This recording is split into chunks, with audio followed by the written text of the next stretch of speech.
Hi, my name is Miss Jurdy Dickey, and I will be your language arts teacher for the school year.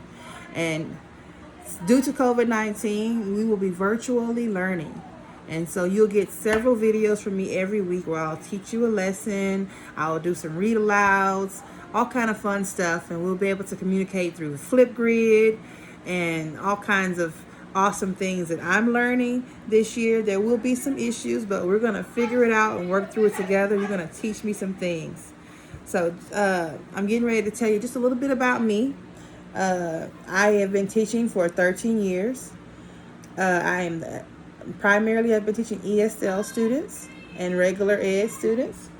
Um, I love Mickey Mouse. That's my favorite Disney character. So much so that I even had a Disney wedding. I got to show you some pictures of my Disney wedding. My flower girls were Minnie Mouse. Oh my God, I know. I'm extreme. I started loving Mickey Mouse when I was a little kid.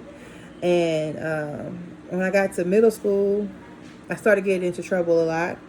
And my mom was like, every day that you're good, I'm going to buy you something Mickey Mouse. And so I was good every day after that. No more problems out of me. Because every day she came home, she gave me a Minnie Mouse this, a Minnie Mouse that. My parents bribed me basically to be good in school. One of the things my dad taught me was to work smarter, not harder. So you're going to hear me say that a lot. Well, normally if we were in the classroom, I would say it a lot. I'd be like, okay, figure out a way to work smarter, not harder. Because I'm not one of those people that say you have to do it this way. If you can get to the answer faster another way, then I'm okay with that. Please work smarter, not harder. That's been my mantra my whole life. Find ways to get stuff done effectively and efficiently without having to kill myself to get it done. Another thing I like to say all the time is use your strengths to help you with your weaknesses. I remember when I was in middle school, I struggled with learning my timetables. I really struggled. I just could not figure them out. Or I would get nervous because math is a weakness for me. I'm great with reading. I'm great with writing. I love poetry, but I'm just not that great writing with multiplication tables. So my one time I was in school, I went to go visit my mom, who's also a teacher, and one of her coworkers asked me my timetable. He's like, I know Miss Horn's daughter knows this. What is 7 times 7 in front of his whole class? I got immediately embarrassed because I knew the answer, but because he asked me in front of everyone, the answer just left my brain. So I was like, I don't know. I was so humiliated in front of those little fifth graders because I was in the seventh grade. Of course I should know my timetables, right? So then I went home and I cried and I told my dad, I don't want to go back to mama's school because what's the name embarrassed me. He said, well, what happened? I told him what happened. He says, you know that you are awesome at writing poetry. You're awesome at reading and writing poetry. So what I want you to do is use your strength to help you with your weakness. Because you never get afraid of public speaking when it comes time to recite one of your poems. So this way, it won't leave your brain because you have it stored in a way that you are proud, a way that you know you can do this. And so I went into my room, I took it to heart, and I made all of my timetables into little raps. And I thought I was like the best rapper, right? So and I started with my sevens because that's the one he asked me about. So I'm going to share just a little bit of what I did. I said 7 times 7 is 49 all the time. So I can make a connection that time and 9 rhyme. It's like 7 times 8 is 56. I love the New York Knicks. I don't, but it rhymes. So that was my little thing. And I was like 7 times 9 is 63. You can't defeat me. So these are my little patterns of using what I know to help me with my weakness.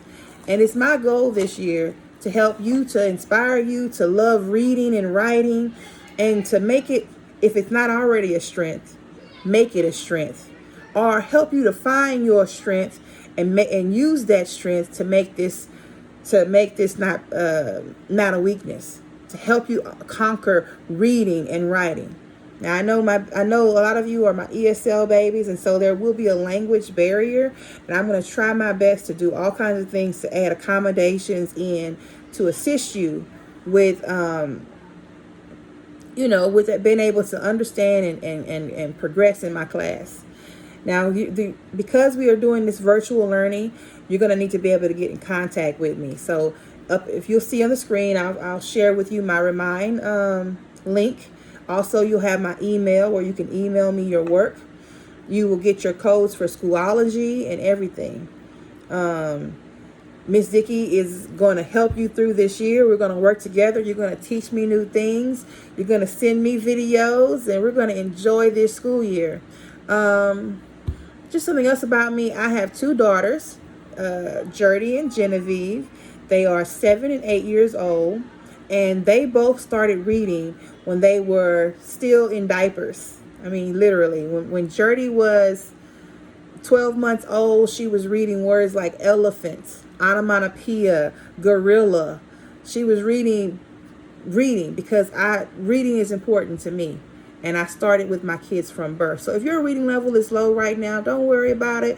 Miss Dickey got your back. I'm going to show you some strategies and some videos and some ways to help you be better.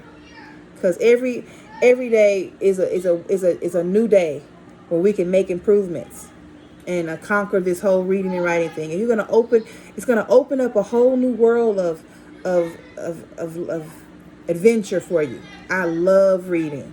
And if you don't love reading right now, by the time you get through my class, you will. Like the type of book that I love to read right now, I love reading dystopian novels. Now, a dystopia is an imperfect world where there's a system governing this world that makes it not the perfect or ideal world to be in.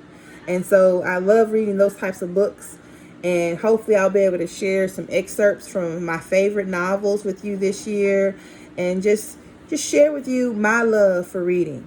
Because I think the reason why I love reading so much is because my older sister Cheryl used to read to me all these books, and like one of her favorite authors was this guy here, Pierce Anthony.